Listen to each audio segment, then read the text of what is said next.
Welcome everybody to Service Drive Revolution.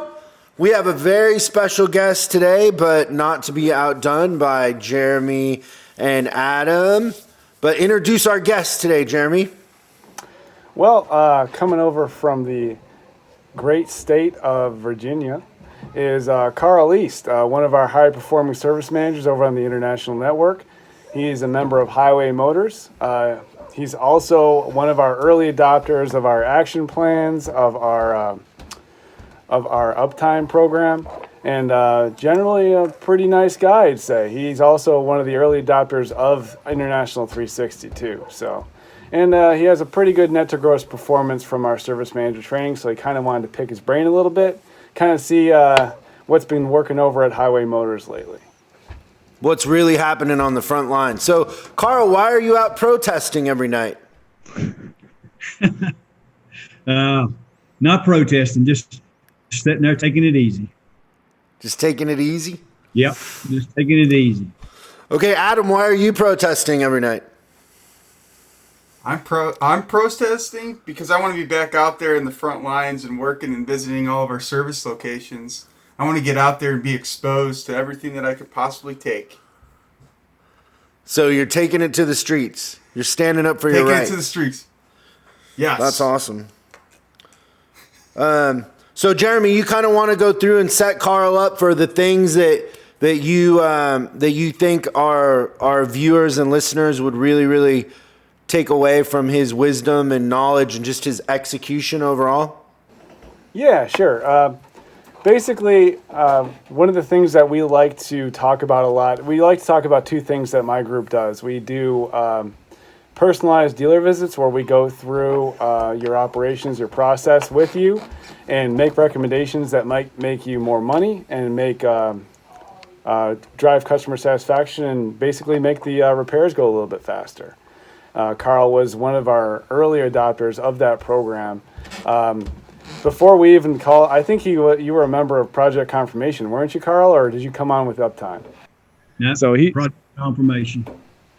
Yeah, I've been a member of this group for 3 or 4 years now, and I've known Carl for a long time, and he's always been one of the guys that kind of he takes the ideas and runs with them. And we brought Carl on because he's a high performer, he's got a really good mindset, and he knows where to find the tools that all dealers can find to drive performance as well. So I wanted to bring him on and, pick his brain a little bit and kind of see what's been working for him right now, as well as what's been working in the past for driving performance. And he always had a ton of good ideas in the service manager training. I should mention that as well. Pretty much a master class that was. So Thanks for coming on, Carl. You're going to make me blush. It's working, right? That's right. So as a little bit of a preface, when did you start with the Project Confirmation program, and what kind of things did you put in place early, and what have you done over the last couple of years to put your dealership at the forefront? Well, basically, we started even before Project Confirmation came out. We had consultants come in and basically put some things together and started to build on those. And anyway, with Navistar, when they brought the teams out, we're coming out with the teams, but they had taken the same concepts that we had already seen and really polished them. And the first team that came in, it was a little rough. And we got through it, but the second team that came in, Brandon and Pradeep and Bill came in, and the biggest thing that I picked up from them was their coaching. Okay, they came into us and brought the ideas in and said, "Hey, this is what it is. This is what you're doing." They looked at what we were doing and said, "Hey, this is pretty good stuff." But then they started going in and said, "What if you do this?" And they taught me something about the coaching side, is that it can't be my idea. It has to be your people's idea. They have to buy in. You want to be successful, then you've got to go at them. You've got to coach them to the point where it's their idea. Give you a point. One of my techs been after him forever. son said, son, go do it this way. Go do it this way. It'll get your proficiency up. Do it this way. Couldn't get it. Finally, he done frustrated me to no end. And I sit there and I said, William, I said, what is it we can do to help you? He said, well, I've been thinking about this. He said, if I go in and start doing this and taking my clocking off and getting on this job and doing it, the same thing that I had already been talking to him about 3 or 4 weeks ahead of time, then it was his idea. He bought it. He's been good ever since.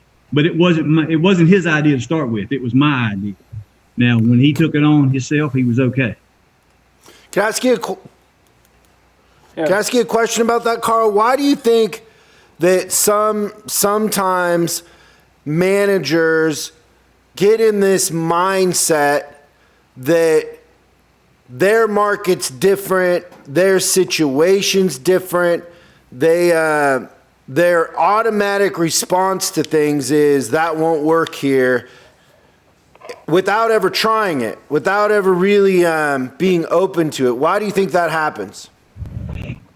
I think the reason that happens is we've all taken on the job coming in. Going to make it happen. I've got goals to get done, and if it can't get done, then I'll just do it myself. And you have to get past that. You've got to go to the point where you've got to be able to teach the people to get them to bring on the how am I trying to say this? It's their idea. It sinks in, it goes in better. But like I said, when we all first start off, I know when I started off as a service manager, young service manager, about some 25 years ago, I was all hellfire and get it done, and we're going to do it my way or the highway, and that don't work. It took me several years to figure that out, but then you start to change, and the heartburn starts to go away, and you've got to get your people to sit back and go on board with you, and be able to sit there and say know that you're behind them too, and if you're teaching, if you go in, guys, hold on for a sec. I don't know if you have seen the news, but I wanted to let you know. I don't know if you heard this. Did you hear about the kidnapping in the virtual classroom today? No. Kidnapping? What? Yeah. Like a kid? It's okay though. He woke up. Every once in a while, Carl, we get hacked on these Zooms. I'm sorry about that, but I know what you were saying, and I think that's an important lesson for Adam, is you can't always bring the fire and brimstone, Adam. As you get older and wiser, you calm down a little bit. You get less of the stick and more of the honey, the carrot, right, Carl? That's exactly right. I keep telling Adam, but he still ball and chain. I've already chopped down trees in the back. I'm ready with the sticks and the and the posts. Yeah, taser. I've been sharpening them up and everything. I thought we were ready to go. What do you, Carl? I'm curious too that the one thing that surprises me is that it seems really clear that going forward in our industry, the way that we serve the customers, the way that we become invaluable in the marketplace is how we treat the customer and how quick we get them back on the road. But it seems like 90% of the conversations that we're having in the dealership aren't about that. It's about everything else. And you seem to have a real clear focus of what is important. What are your thoughts on that, and why do you think people spend so much time talking about the things that aren't going to really move our clients forward and move us forward in the marketplace?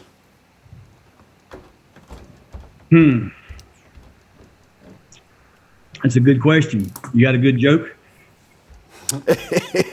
It's not a joke. Like it really, it seems so simple that if what we focus on and what we talk about is turning and how can we make our systems better? How can we, like one thing you were saying about it's got to be your people's idea, asking our people, how can we do it faster? How can we do it better? And having everybody working on the same narrative seems like nothing can stop us, but we talk about everything else but that. It goes back to we're setting, and it's that set. Nobody else can get it done. I got to get it done. All right, and you've got to. We have to break away from it. All of us, managers, anybody that's going to be in the leadership, and you've got to learn to delegate. You've got to get the people to buy in. The thing that I have learned the most in the recent past is that when somebody buys into it and it's their idea, your life goes so much easier. And the one time that you can go in there and learn to get somebody to take your idea and claim it as their own, it's all good. You don't have to get credit for it. Your people will show you. You'll get your credit for it once they've taken it on and gone with it. And I think empowerment. That's great. That's it. Yeah. And I think that's what, when you first come on as a manager, or a lot of them that are still out there, they don't want to give up their power. It's like if they give up the power, I'm giving up a part of what I am. And it's better if you are able to slide it over and make somebody else do your work for you. And makes your life a lot easier. Carl, I got a question. Can I say one little thing, Adam? I find that the difference between a manager and a leader is what you just said, Carl. Is managers manage things, but a leader has the vision and doesn't need the credit. They provide the vision and then give the credit to their people, right? Yeah. Right. If you want something and you want it to go in there to succeed, when something goes in, don't stand back patting yourself on the back or breaking your arm patting yourself on the back. Go in there, praise the people. Hey, man, you had a great idea. And you know where the idea came from. But like I said, it is theirs. Yeah. That's really good. What were you going to say, Adam? So I was going to ask you, Carl, what was that deciding factor where, I don't know if it was an instance that you just kind of woke up or eased into it to where you thought to yourself, all right, I need to start empowering these people or my team for them to think for themselves to do this? Was it an instance, or did you just wake up one day and say, hey, I'm just going to start delegating this, monitoring this, and being the coach for the team? And then what advice would you give to other service managers or service directors or just people that are managing and leading today? Well, I think it might be, I woke up when the two teams came in. The first one came through. The big thing that I saw, and it's got to be a self-reflection, all right? If you don't start with self-reflection, you're not going to go anywhere, all right? If you don't see what's in the mirror and see what's bad in the mirror, then you just might as well keep on doing what you're doing. I sat back and I saw a person that wasn't willing to change, that was just set in his ways and didn't want to do anything different. And I said, if I want something better, then we better do some change, and we better be obliging to the change and move on. If we don't go out as managers and we're not willing to change, you're not going to change your people either. So you have to be the first one to do the job. That's important too, because kind of what you're saying there is like if you're making a chocolate cake and you have a recipe and you make that cake and it's terrible, it tastes terrible, then why would you keep making that same recipe over and over again? You're going to try to change it until the outcome is what you want. And so we know that the outcome of what we're doing is good or bad. We succeed in some areas and others we don't. But we got to change the ingredients, and the ingredients are our thought processes, our actions, our approach to it. I think too, like Carl, when the thing about, I love what you say about getting them to buy in and empowering your people. I feel like part of that too is you probably coming up when you were working for somebody else, felt like you had ideas and you wanted to contribute, but you weren't always listening. So you're treating your people how you wanted to be treated when you were coming up, in a sense. Is that accurate? Now, when I first started, I took on the same role as the people that had mentored me, and I was the exact image of the person that I had worked for. You're going to do it my way or the highway. I'm not going to listen to you. It's my ideas. Don't worry. And, wasn't successful. More military. Yeah. And I've got them, and that's a hard one right there because I got a Marine Corps background, so I know where it starts from. But, there's, like I said, I even go back to a gunnery sergeant that I had, and he was one of the best, and I tried to lead like he did. He said, the Marine Corps manual is something that everybody, all the ones that are around him, you got to go by word for word, no ifs, ands, buts about it. He said, but the manual, he said, it's a guide, not the Bible, and said you've got to go in there, and that's what you got to do. And what we do in our dealerships, with the things that we put in place, a lot of them are guides. Some of them are fast set rules, but for the most part, it's a guide. And everything that you put in place, there needs to be a positive that comes out of it. If there's not a positive coming out of it, then it needs to be scrapped. For sure. I had that same journey when I started out on the project confirmation team, Carl. I remember because I went on the team and I'm like, I had my PC 3.0 manual, and I go to the dealership and I'd be like, you're doing this wrong, and this wrong. Here's a list of things that you could do to make it better.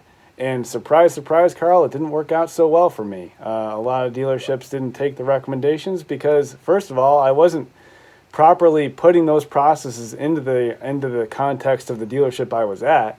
I mean, different areas, different amounts of staffing, different managers, different psychologies, and I just didn't have that. I didn't have that kind of context. I went in like a consultant, and that really wasn't the way to get things done.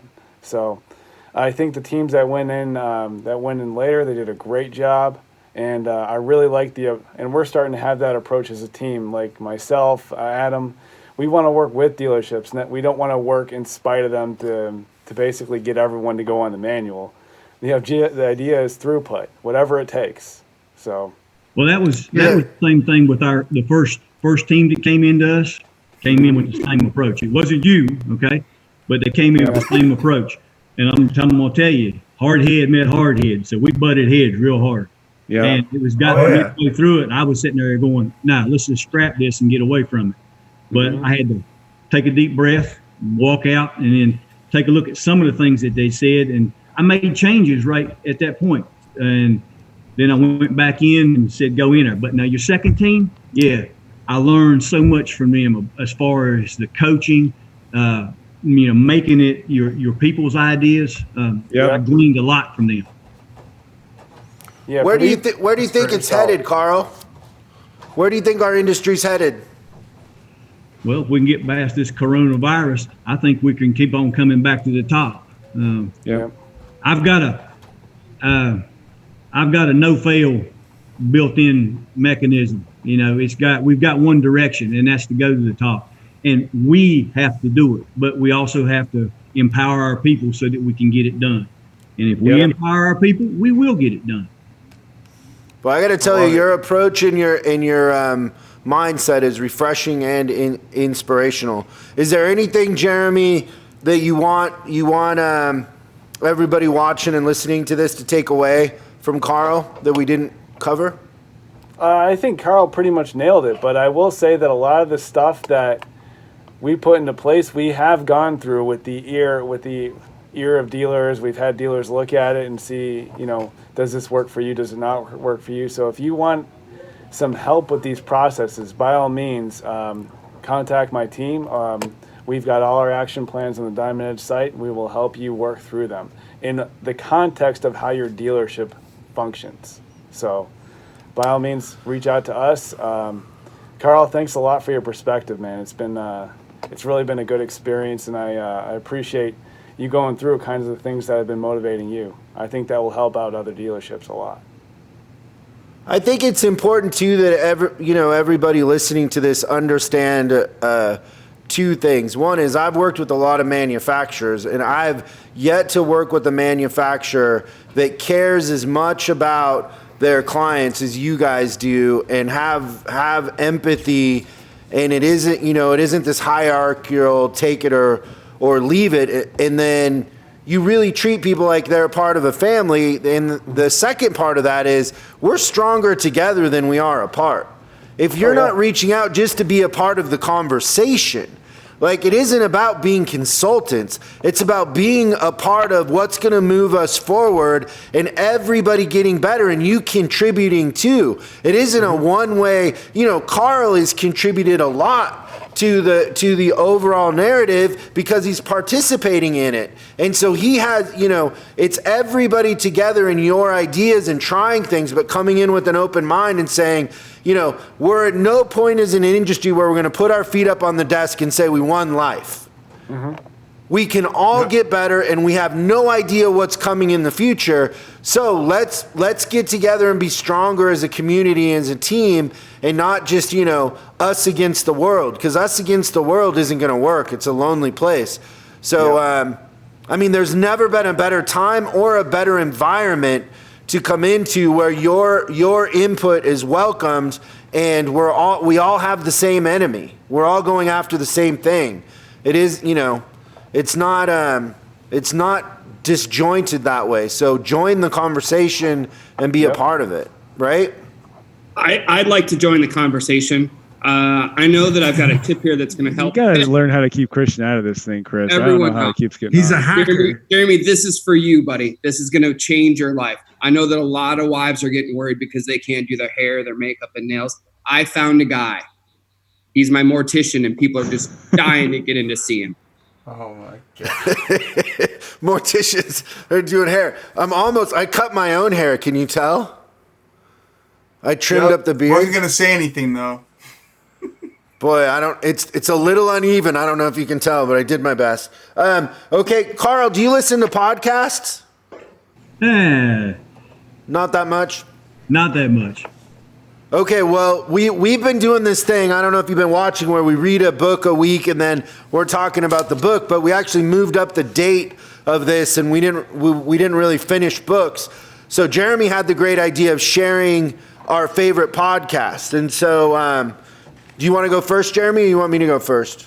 I'll go first. My podcast actually isn't business related per se, but it is. It's called Behind the Bastards. It is we have a guy that wrote for Cracked. He was actually a conflict journalist, but he went back through. He's a really good historian. He does excellent research. So he goes through essentially the bad people of history, goes through like their whole life, not only like what they did, but also their childhood, what motivates them, and their early lives, kind of to give a whole picture of these people.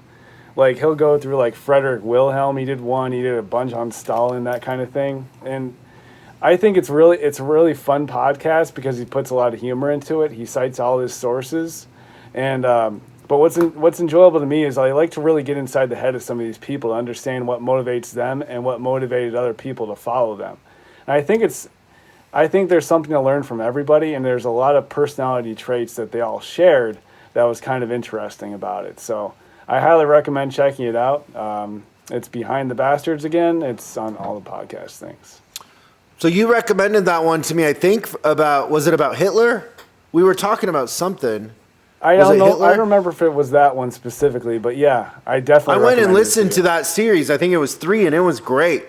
Yep. I think it might have been Stalin's childhood. That might have been that one.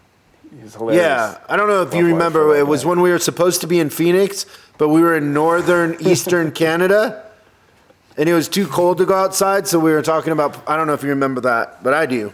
I definitely do. Playing victim. What's yours, Adam? What's your podcast? Well, probably the one and only that I'll be honest that I probably listen to, and it's not very frequent, is Joe Rogan's podcast. I started listening to some of his podcasts actually after I went and saw him in St. Louis with one of his stand-up comedian shows. Just hilarious. And I think right off from the bat, I just started, listening to some of his podcasts and some of the people that he had on there. I just like his overall approach where he kind of will ask anything and everything and sometimes address just the elephant in the room. And I just appreciate the insight. And it definitely it's a different take from his norm of like people know him from MMA, right? Or what is it, Fear Factor? I never watched the Fear Factor shows or anything. Not a big fan of spiders. But no, I really just enjoy some of his podcasts. That's okay. That's all right. Don't worry. I love Rogan. I don't get back. I just get even. So there's this. But, Mine that I've been obsessed with lately is this kid from MIT. His name is Lex Friedman, and he has a podcast that he does from MIT and Harvard. And there's a couple. There's two that he did with Eric Weinstein that are incredible. Like incredible. The second one with Eric, I've watched twice because it's really dense. But Lex's kind of specialty is AI, so he's kind of at the head of AI. And then he did 2 interviews with Elon Musk, and those are insane. Like insane. Like the stuff that they talk about in Elon's approach to things and what they talk about AI and what's coming is, it's just crazy. So that's the one that I've been obsessed with lately is Lex Friedman from MIT. And I've only watched the Elon and the Eric ones. I haven't delved into all his other ones just because it's pretty dense. It's a little over my head. And so I have to watch it a couple times to let it absorb when they're talking, when they're talking about the really, deep stuff.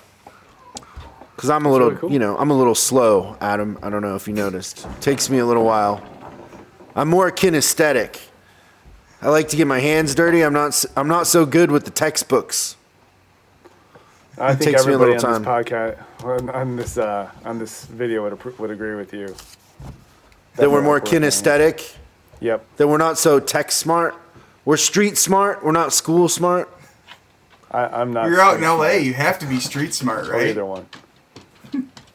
Yeah, everybody's running for their lives in Beverly Hills. It's real hand-to-hand combat here. Okay, well this was great, boys. That was really fun, Carl. Thanks so much Carl, for coming really, on. thank you You're for coming on. huge inspiration.